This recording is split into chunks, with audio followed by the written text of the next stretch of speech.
Bonjour et bienvenue à tous dans les podcasts de la CPTS Vichy-Val d'Allier. La santé est notre priorité et on vous en parle. Notre objectif, mettre en avant un sujet de santé et donner la parole aux acteurs de santé de notre territoire pour partager leur expérience et leurs projets.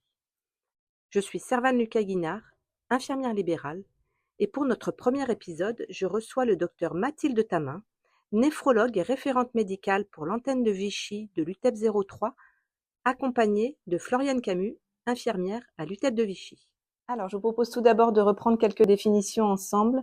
Docteur Tamin, l'ETP, c'est quoi? Alors, l'ETP, c'est l'éducation thérapeutique.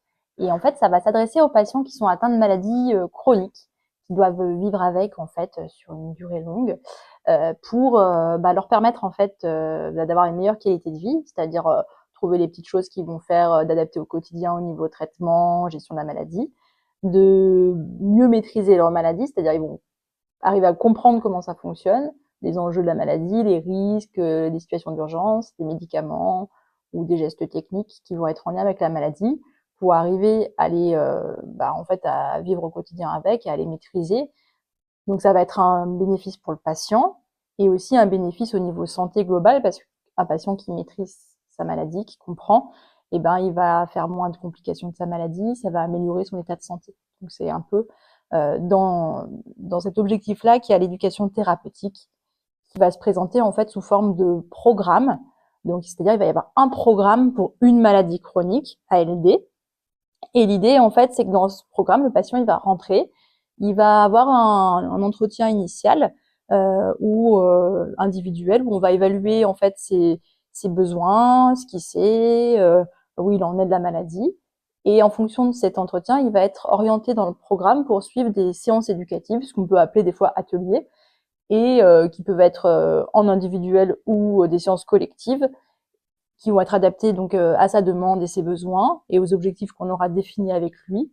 Et à la fin, donc, il y a une évaluation terminale finale du programme pour voir un peu si ces objectifs ont été atteints, s'il y a des choses qu'on peut réadapter, orienter, etc. Merci pour cette définition. Maintenant qu'on sait ce qu'est l'ETP, est-ce que Floriane, vous pouvez nous expliquer ce qu'est du coup cette structure, l'UTEP? Alors l'UTEP, donc c'est l'unité transversale pour l'éducation du patient. On est une structure ressource sur le département pour tout ce qui concerne l'éducation thérapeutique. On est une structure financée par l'ARS. Le siège porteur se situe sur le centre hospitalier de Moulins et donc on a deux antennes, une sur Montluçon, une sur Vichy, ce qui permet de couvrir les trois bassins du département. Donc nos missions, du coup, c'est d'être identifiés comme centre ressource en éducation thérapeutique. C'est de proposer un accompagnement méthodologique pour les équipes qui souhaitent mettre en place des projets d'éducation thérapeutique. On propose également des actions de formation en ETP et puis on travaille en lien avec les associations de patients et des patients partenaires. Donc plus particulièrement sur l'antenne de Vichy, on est situé donc sur le centre hospitalier de Vichy au sein du pôle santé publique, donc au bâtiment 18. Sur l'antenne de Vichy, on est 4. Donc au niveau référent médical, il y a le docteur Mathilde Tamin et on a également un pharmacien, le docteur Manon Bouquin. Et on est donc deux infirmières, donc moi-même, Floriane Camus et Séverine Joby. Maintenant qu'on a bien compris ce que c'était votre structure, est-ce que vous pouvez nous détailler un petit peu les programmes que vous proposez actuellement sur le territoire de la CPTS Vichy-Val d'Allier? Alors, sur le territoire de Vichy, donc qui correspond au territoire de la CPTS, il y a 14 programmes déclarés auprès de l'ARS qui sont portés par le centre hospitalier de Vichy, le CREPS et l'association métabolique alliée, donc qui concernent différentes pathologies chroniques. Il y en a 3 autour des facteurs cardiovasculaires.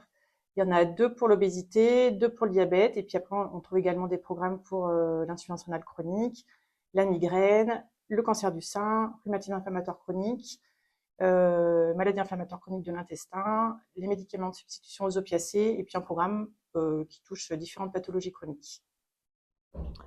On a maintenant ces programmes, une multitude de programmes, et du coup, concrètement, comment on peut orienter les patients? Alors, pour le bassin de Vichy, il est proposé en fait un flyer qui va récapituler tous les programmes que je peux vous présenter là, qui en fait donc rapporte tous les programmes qu'il y a sur l'Allier, qui sont listés par pathologie, avec bien évidemment les coordonnées pour joindre les coordonnateurs de programme. Donc l'idée, si vous voulez orienter vers un programme, soit vous passez par l'UTEP, en nous contactant, soit vous pouvez passer directement par le coordonnateur de programme en envoyant un mail. Alors c'est bien de détailler un petit peu la demande et notamment la pathologie du patient pour qu'il puisse voir si effectivement il relève du programme et les convoquer pour les intégrer dans un programme d'éducation thérapeutique. Il faut savoir aussi que pour des maladies plus rares ou autres, il y a une plateforme qui s'appelle Ephora, EPHORA, qui existe, où il va y avoir tous les programmes listés sur la région. Et même en tapant sur Google pour des maladies rares, etc., on peut trouver éducation thérapeutique, des programmes auxquels on peut adresser des patients si nécessaire. Si j'ai bien compris, vous formez les professionnels de santé également. Donc, concrètement, si on est professionnel de santé et qu'on souhaite se former, comment ça se passe, Floriane? Alors effectivement, au niveau du TEP de l'Allier, on propose une formation 40 heures d'éducation thérapeutique. La formation 40 heures, en fait, c'est un format assez classique en ETP puisque c'est le minimum qui est demandé en termes de formation pour les intervenants dans les programmes d'éducation thérapeutique. Donc s'il y a des professionnels qui sont intéressés, en fait, ils peuvent nous contacter directement par mail au niveau de l'UTEP, nous expliquer un petit peu leur projet. En fait, on a souvent plus de demandes que de places, donc il y a des fois on est amené à prioriser un petit peu les personnes qui interviennent réellement dans un programme d'éducation thérapeutique qui ont un projet avéré, puisque ces personnes-là ont l'obligation réglementaire de suivre la formation. Et après, notre formation, elle s'adresse aussi bien aux personnes hospitalières qu'aux professionnels libéraux et éventuellement aux patients ressources qui voudraient se former. Et après, ça concerne tous les professionnels de santé, donc aussi bien les professions médicales que paramédicales, également les autres professions comme psychologues, enseignants APA. Et donc, si on est professionnel de santé, qu'on est formé après cette formation que vous nous proposez, vous nous détaillez, et qu'on souhaite mettre en place un programme de TP, comment ça se passe? Alors, c'est là où on va intervenir, nous, l'UTEP, pour aider en fait à développer les programmes, parce que l'idée, ça va être de réfléchir en équipe. Donc, pour un programme de TP, pour le mettre en place, il faut être au moins deux de professions différentes, dont un médecin. Et donc, on va faire une réunion d'équipe pour réfléchir déjà la thématique, si elle est déjà prévue ou pas, ou qu'est-ce qui peut être fait. Donc, parce qu'il faut, pour avoir un financement ARS, que ça corresponde à une ALD ou aux priorités régionales, qui sont l'obésité et l'asthme, si je ne dis pas de bêtises.